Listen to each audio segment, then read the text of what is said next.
Hello everyone, welcome to my channel Dhara's cooking passion. તો આજની મારી રેસીપી છે એકદમ સ્પાઇસી ચટણી, જે ખાવાની ખૂબ મજા પડી જાય છે અને તમે રોટલા, રોટલી, ભાખરી, બ્રેડ, પરોઠા કોઈ પણ સાથે ખાઈ શકો છો. એટલી ટેસ્ટી આ ચટણી બને છે. તો ચાલો આપણે ઇન્ગ્રીડિયન્ટ્સ જોઈ લઈએ. તો એના માટે મેં ડુંગળીને આ રીતે ચોરસ કટકામાં કટ કરી લીધી છે. ટામેટા પણ મેં એ રીતે કટ કરી લીધા છે અને કાચી કેરીને પણ મેં એ રીતે કટ કરી લીધી છે. અને આપણે લીલા ધાણા લઈ લેવાના છે.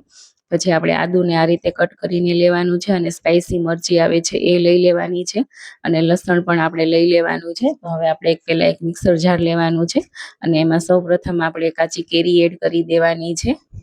પછી આપણે એમાં ટામેટાના પીસીસ એડ કરવાના છે.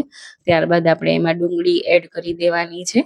પછી આપણે એમાં આદુ એડ કરવાનું છે અને ત્યારબાદ લીલી મરચી એડ કરી દેવાની છે અને પછી આપણે લસણ એડ કરવાનું છે અને સૌથી લાસ્ટમાં આપણે લીલા ધાણા ઉપરથી એડ કરી દેવાના છે.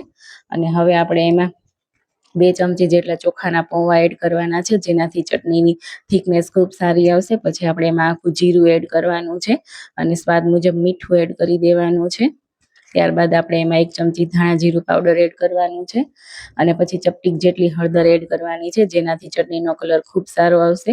તો પછી આપણે ટેસ્ટને બેલેન્સ કરવા પૂરતી જ ખાંડ એડ કરવાની છે અને આપણે આમાં લીંબુનો રસ એડ નથી કરવાનો, કારણ કે આપણે કાચી કેરીની ખટાશથી ચટણીને ટેસ્ટી બનાવવાની છે.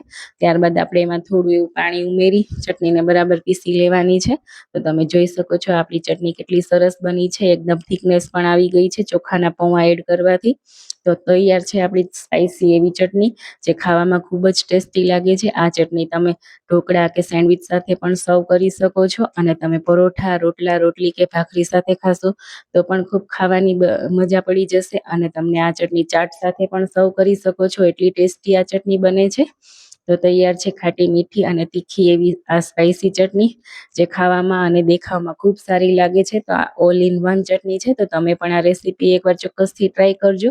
ખાવાની ખૂબ મજા પડી જશે આ ચટણી. અને જો તમને મારી આ રેસીપી સારી લાગી હોય તો મારી ચેનલને સબસ્ક્રાઈબ કરવાનું ભૂલતા નહીં.